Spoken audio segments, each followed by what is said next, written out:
A Secretaria do Trabalho, Emprego, Renda e Esporte do Estado da Bahia tem novo titular desde terça-feira da semana passada, Augusto Vasconcelos, que foi reeleito para a Câmara de Vereadores de Salvador e se licenciou do cargo para assumir a CETRE. O novo secretário também ocupava a presidência do Sindicato dos Bancários da Bahia desde 2014 e a Ouvidoria Geral da Câmara Municipal, cargos dos quais também se licenciou. Durante a posse, Augusto Vasconcelos, que é do PCdoB, declarou estar motivado para o novo desafio na carreira, que pretende fortalecer as políticas públicas voltadas à qualificação profissional, intermediação de mão de obra, atração de novos investimentos e desenvolvimento econômico do Estado. O novo secretário do Trabalho, Emprego, Renda e Esporte do Estado da Bahia, Augusto Vasconcelos, é nosso convidado e é com ele que a gente conversa agora. Seja bem-vindo, secretário. Parabéns pela nova conquista e seja bem-vindo mesmo. Bom dia. Bom dia, Jefferson. Bom dia, Ernesto. Bom dia a toda a equipe aqui da Tarde FM e a todos os ouvintes que nos acompanham. Prazer estar aqui com vocês. Realmente é um novo desafio. Estamos muito empenhados para manter a CETRE atuando de maneira intensa, com uma equipe muito qualificada e com foco, como você citou, nas áreas da qualificação profissional, na intermediação da mão de obra, na busca de novos investimentos para gerar mais oportunidades para o nosso povo, no fortalecimento da economia solidária e popular, na intensificação do microcrédito através do Cred Bahia, como fizemos ontem o lançamento de uma revista sistematizando essa experiência, no fomento ao artesanato, nas pautas voltadas ao esporte, desde a iniciação esportiva até o alto rendimento, de modo que nós temos um volume muito grande de agendas e nós estamos assim muito dedicados. Ontem minha última reunião terminou meia-noite e eu estou assim muito focado para a gente poder fazer um grande trabalho, dando continuidade à excelente gestão do meu querido amigo Davidson Magalhães, que eu tive a honra de substituí-lo. São várias metas importantes, ousadas, mas quais serão suas prioridades imediatas agora à frente da CETRE para impulsionar todas essas iniciativas, mas também geração de emprego e renda aqui na Bahia, não? A nossa meta principal, sem dúvidas, é a atração de novas oportunidades de trabalho para o nosso estado. Temos boas perspectivas neste ano, com o deslanchar das obras relacionadas à BID, com a possibilidade de já ter um volume grande de trabalhadores sendo contratados, as obras estruturantes, como a ferrovia de integração Oeste-Leste, as questões do Porto Sul, a questão também aqui do VLT, a ponte Salvador-Itaparica, que abre novas oportunidades de trabalho, mas também estamos atuando de maneira intensa para atrair também investimentos privados. Então estamos dialogando aí com o setor da energia eólica, da energia solar, a parte da mineração, da atração também de investimentos na área dos serviços, um foco muito grande na pauta do turismo, da cultura, e isso, sem dúvidas alguma, pode abrir novas perspectivas para o nosso povo. A indústria naval ressurge no Brasil e na Bahia não é diferente, com a retomada do estaleiro da Enseada ali de Paraguaçu, com perspectivas muito importantes para a região do Recôncavo, mas que vai ajudar a dinamizar o nosso polo industrial naquela região.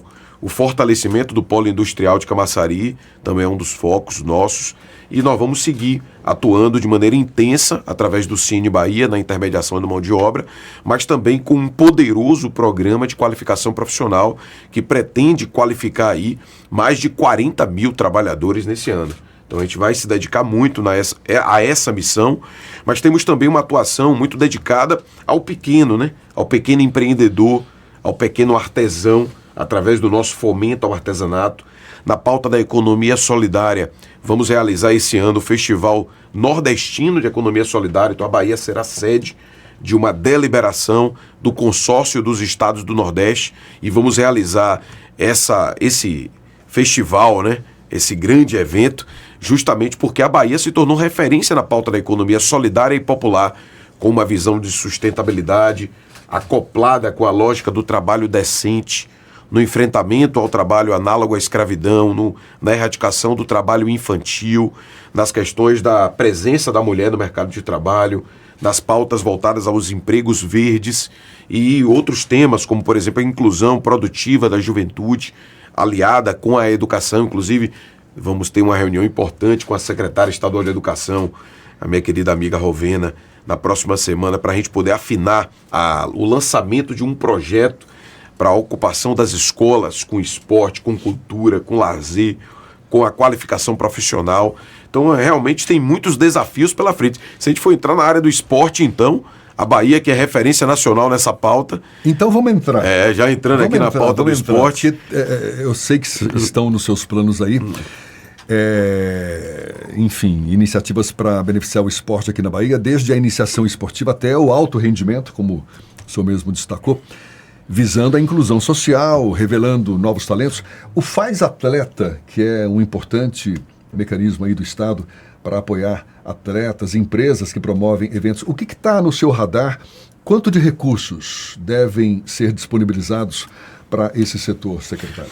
Eu ingresso numa gestão cuja lei orçamentária anual já foi aprovada no ano passado, de modo que nós estamos discutindo, conversando com o gabinete do governador, com a Secretaria da Fazenda, a Secretaria de Planejamento, com a própria Assembleia Legislativa, batalhando aí para que nós tenhamos suplementações orçamentárias e ampliação de investimentos, seja através de emendas ou através de parcerias com ministérios do governo federal. Inclusive, eu tomei posse na terça-feira passada, do dia 7, e no dia 8, eu já estava em Brasília e tive a oportunidade de me reunir com 3 ministérios, 3 ministros nos receberam. O ministro do Trabalho, Luiz Marinho, nos recebeu junto com o governador. O ministro do Turismo, Celso Sabino, nos recebeu, e a ministra da Ciência e Tecnologia, Luciana Santos, onde nós tratamos desses temas. Tem uma programação de me reunir com o Ministério do Esporte, porque nós temos uma agenda muito forte na área do esporte. A Bahia, se vocês repararem, nas grandes competições, inclusive Olimpíadas, Paralimpíadas, tem sido um dos estados que mais se destaca nos resultados. Mas a gente tem um foco do esporte, não só no alto rendimento, ou nos atletas que vão disputar grandes competições nacionais ou internacionais. Isso é muito importante. O Faz Atleta é parte disso, que apoia muito o alto rendimento. Nós temos o Bolsa Esporte também, que é outro mecanismo também de fomento à disputa de alto rendimento. Mas a gente está focado também nos projetos sociais. Temos o programa Esporte. No caso do Faz Atleta, está no radar ampliação? Sim. Por exemplo, para a gente atrair aqui grandes eventos, por exemplo, e a Bahia tem um potencial enorme, até pela diversidade de cenários. Está no radar da CETRI ampliar esse programa? Sem dúvida. É óbvio que isso depende de um diálogo mais aprofundado com a Secretaria da Fazenda, com a Secretaria de Planejamento, com o gabinete do governador, mas a nossa intenção é impulsionar. A Bahia tem uma vocação e tem um talento imenso de um conjunto de pessoas em diversas modalidades. Os atletas e atletas do paradesporto têm se destacado e a gente quer impulsionar. Inclusive, a gente está fazendo uma relação. Por que o esporte na Bahia dá certo? Por que a SUDESB é uma referência na gestão do esporte em nível nacional, reconhecida por todos os estados da federação? Porque nós desenvolvemos uma lógica de gestão do esporte compartilhada com as federações, das diversas modalidades, aproveitando aí os caminhos da Lei Pelé e os caminhos das leis de incentivo ao esporte, para que nós possamos criar um calendário unificado, planejado. Agora mesmo nós estamos realizando um conjunto de reuniões com cada uma das federações, as olímpicas e as não olímpicas, para que a gente possa estabelecer um planejamento. Nem tudo a gente consegue apoiar, nem tudo a gente consegue resolver, mas no que está no radar do nosso orçamento e da nossa integração com as federações, a gente tem apoiado. Não é à toa que nós nos destacamos em investimentos em infraestrutura. Foram mais de 200 milhões de reais investidos em infraestrutura só no governo Jerônimo. O que é importante ressaltar: reformas de estádio, ginásios, quadras. Eu estava agora em Teixeira de Freitas, nós inauguramos um ginásio que assim é um negócio espetacular. E nós estamos agora colocando uma pista de skate, já colocamos uma quadra de beach soccer, de beach tênis, de vôlei de praia. Quer dizer, há uma expansão da infraestrutura esportiva, mas a gente não faz esporte só com equipamento. A gente precisa fortalecer as pessoas, principalmente os projetos sociais, os abnegados. Eu vim da várzea, Ernesto. Eu sou nascido e criado no Cabula 6.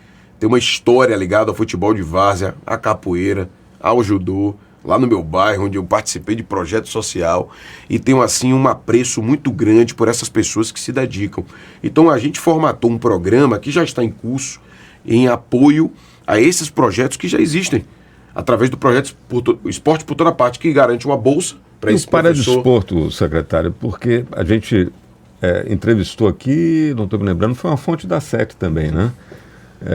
E tem uma queixa, uma reivindicação, não é uma queixa, né? Dos paratletas, de que eles gostariam de ter um apoio específico, assim, proporcional, ter tanta atenção quanto o esporte convencional tem. Os paratletas reivindicam isso. A gente vai ter uma política específica para o desenvolvimento desse setor?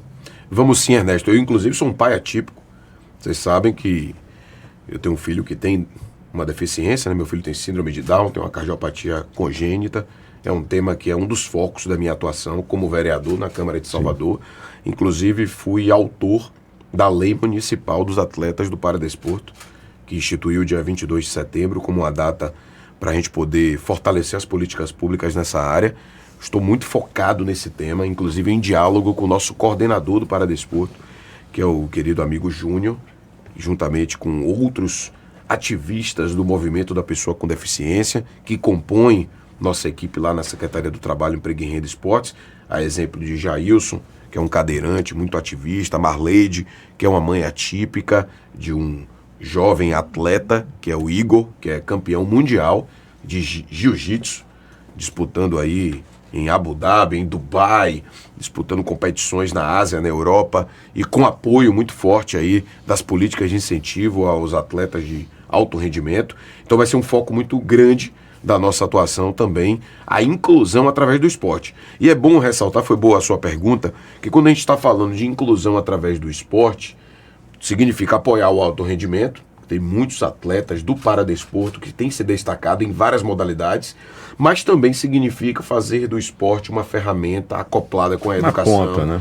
Para ser acessível. Quando o senhor fala apoiar, por exemplo, também atletas de alto rendimento, que condições que a CETRI deve oferecer para esses atletas? Porque não é raro muitos deles também saírem da Bahia exatamente em busca de condições mais adequadas para os seus treinamentos e tudo mais. Como retê-los aqui no estado? Perfeito, ótima pergunta, Jefferson, que abre a oportunidade de a gente fazer um diálogo aqui com o setor empresarial do nosso estado. O estado da Bahia, em termos legais, tem um ordenamento jurídico muito ajustado para o fortalecimento do esporte. A gente precisa ter a integração entre o poder público, que atua com políticas públicas desde a formação do atleta até competições, e o apoio através do Faz Atleta, do Bolsa Esporte, mas a gente precisa também contar com esse apoio do segmento empresarial. As empresas precisam apostar mais no esporte, porque, por exemplo, várias empresas hoje que pagam ICMS poderiam ter parte de isenção tributária apoiando atletas de alto rendimento. Isso fortalece as marcas e você ainda ganha um benefício tributário. É uma legislação já em vigor. Já em vigor, que a gente pode estimular mais, ter mais empresas que se cadastrem para apoiar atletas. Isso é uma marca importante, porque só o poder público não vai conseguir resolver as questões relacionadas ao esporte. Agora, nós temos hoje uma poderosa ferramenta, que é a atuação da nossa secretaria, que tem apoiado assim de maneira destacada em todas as dimensões do esporte, inclusive o esporte educacional, o esporte vinculado com a educação, o esporte de participação, que é importante registrar. Nós desenvolvemos esse projeto Esporte por Toda Parte, por exemplo. Eu vou lá no Calabetão, tem dezenas de mulheres, de donas de casa, de empreendedoras, de trabalhadoras, que chegam à noite e vão fazer aulas de zumba na praça, com o nosso apoio. E a gente tem feito isso em várias comunidades. Isso é importante, porque o esporte ele também é uma ferramenta de saúde, né? Sim. De você gerar integração da comunidade e também uma forma de enfrentar a violência. Agora, você não vai enfrentar a violência só com bang na comunidade, você vai enfrentar a violência com o esporte, com cultura, com educação. Então estou muito assim dedicado a essa pauta. Secretário, a chamada Agenda do Trabalho Decente, que inclusive projetou muito a CETRI aqui da Bahia para fora, desde o ex-secretário Newton Vasconcelos, Álvaro Gomes continuou, depois Davidson, não lembro se teve mais algum secretário no intervalo, e o senhor assume um pouco depois de um fato que teve uma repercussão internacional, que foi a condição em que foram encontrados 163 operários chineses no canteiro de obras de uma empreiteira que estava trabalhando para a BYD. E o senhor colocou essa reestruturação do polo petroquímico e os grandes projetos de infraestrutura como a ponte, que tem capital chinês basicamente um projeto abraçado por um consórcio chinês, tem o VLT também, ou seja, tem uma diferença de realidade muito grande da própria legislação no que se refere à proteção do trabalho. Considerando esse precedente, né, e esses grandes projetos que tem exatamente o governo do Estado e a sua secretaria com um protagonismo muito grande, essa tensão cria algum embaraço para o deslanchar desses grandes projetos tão importantes aqui para a Bahia? O governo da Bahia tem compromisso com a pauta do trabalho decente. Não é à toa que fomos o primeiro estado subnacional a realizar um protocolo e criar uma coordenação chamada Agenda Bahia do Trabalho Decente, que é estruturada em 9 eixos. Saúde e segurança do trabalhador é um dos eixos. Então nós temos assim um compromisso com essa pauta e com essa agenda e repudiamos qualquer trabalho degradante, análogo à escravidão, trabalho infantil.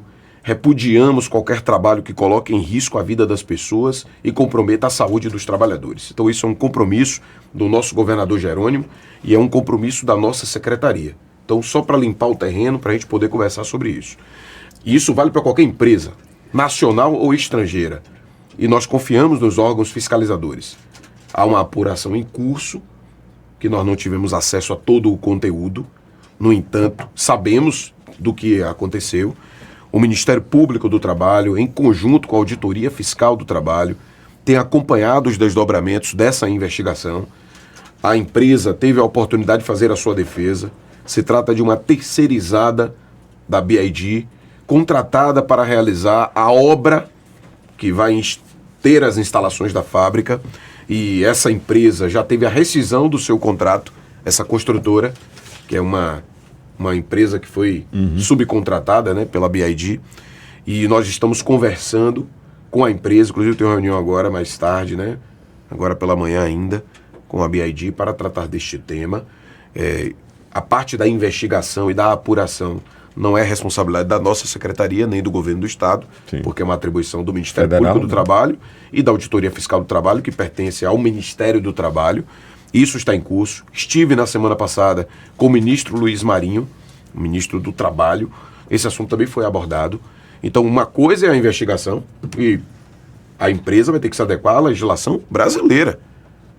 É uma legislação que é a do país. Então, se há irregularidade, isso vai estar na esfera da investigação, da apuração. Agora, uma outra coisa é que nós temos aí uma grande oportunidade de alavancar investimentos industriais em nosso estado. E o nosso governador Jerônimo, ele teve uma capacidade incrível de atração desse investimento. A ida dele para a China foi parte disso. E nós conseguimos atrair essa grande empresa, que é uma empresa que tem crescido bastante no mundo, com carros elétricos, carros híbridos. Será uma importante... Quase que redesenha o polo. Redesenha, né? O polo, exatamente. É uma forte ferramenta aí da indústria automotiva, mas que vai repercutir em todo o polo industrial de Camaçari. Temos conversado com o prefeito Caetano, que está muito decidido assim nessa pauta da qualificação profissional, e nós vamos buscar que essa mão de obra esteja apta, qualificada, para a gente poder viabilizar aí a perspectiva de contratação de 10 mil trabalhadores somente nesse ano. Claro que com o atraso aí da obra, em razão das investigações, da rescisão do contrato com essa construtora, isso pode ter alguma repercussão no cronograma da obra. No entanto, assim que a obra for concluída, a empresa já estiver a pleno vapor, a perspectiva são de milhares de postos de trabalho. A gente não pode desconsiderar. E postos de trabalho que a gente entende que uma perspectiva de um salário médio mais alto, por conta exatamente da especialização, da qualificação desses profissionais. E a gente entende que isso vai ser um importante instrumento, vetor de desenvolvimento da Bahia. Secretário, e em relação ao mercado informal, aos trabalhadores informais, que são um contingente significativo aqui no Estado, até para a gente encerrar, o que está no seu radar, o que a CETRI pretende no sentido de formalizar esses trabalhadores, formalizar a geração de empregos também nessa área? Excelente pergunta, Jefferson. Nós temos assim uma atuação muito destacada na pauta dos trabalhadores que não têm carteira assinada, os pequenos empreendedores, as pessoas que atuam de maneira autônoma. Dentro da CETRI, tanto na Agenda Bahia do Trabalho Decente, como também na área do Cred Bahia, na área da economia solidária, nós temos programas voltados a essa inclusão produtiva. Vou só dar um exemplo. Ontem nós fizemos o lançamento da revista do Cred Bahia, onde nós sistematizamos que mais de 92 mil empreendedores, principalmente mulheres, são mais de 60% de mulheres, tiveram apoio do microcrédito, crédito de até R$21 mil, que pode ser ofertado para esses pequenos empreendedores de maneira escalonada para impulsionar os seus negócios, na compra de mercadoria, compra de equipamentos. E ontem eu tive a oportunidade de conhecer alguma dessas pessoas que obtiveram recursos do Cred Bahia e puderam alavancar seus negócios, coisas impressionantes, para a compra de um fogão para uma cozinheira, a compra de um forno industrial para um padeiro, e que a sua padaria está se desenvolvendo, isso em todos os 27 territórios de identidade. Não tem uma região da Bahia que não tenha sido beneficiada com o Cred Bahia. E a nossa missão agora é impulsionar. Nós já temos mais de 730 milhões de reais em empréstimos, em convênio com a Desen Bahia, que é a agência de fomento do nosso estado. E a nossa meta é chegar a 1 bilhão, que é uma meta ousada nos próximos anos. E a gente pretende chegar a mais de 100 mil pessoas beneficiadas. Já temos mais de 200 mil contratos assinados, porque muitos contratos são renovados, esses empréstimos. Então é uma meta importante de apoiar o pequeno empreendedor. E em paralelo o apoio à formalização, através do microempreendedor individual, através também da possibilidade do pequeno se tornar grande. Em convênio com o Sebrae, nós temos feito cursos de capacitação, de qualificação, de ajuda para que esses negócios, porque são raros os casos de empresas que já começam grandes. A maioria das grandes empresas começaram pequena. Então apostar no pequeno é apostar na inclusão produtiva, na distribuição de renda e na possibilidade de que esses sonhos possam ser alimentados com crédito, com qualificação, com capacitação técnica e com a atração de novas oportunidades. Secretário Augusto Vasconcelos, novo secretário do Trabalho, Emprego, Renda e Esporte do Estado da Bahia, muito obrigado mais uma vez pela sua disponibilidade. Sucesso aí na nova empreitada. Bom dia e até uma próxima. Muito obrigado pela oportunidade. A gente fica à disposição e acompanha aí as iniciativas da CETRI através do nosso site cetri.ba.gov.br. Um abraço. 8h48 na Tarde FM.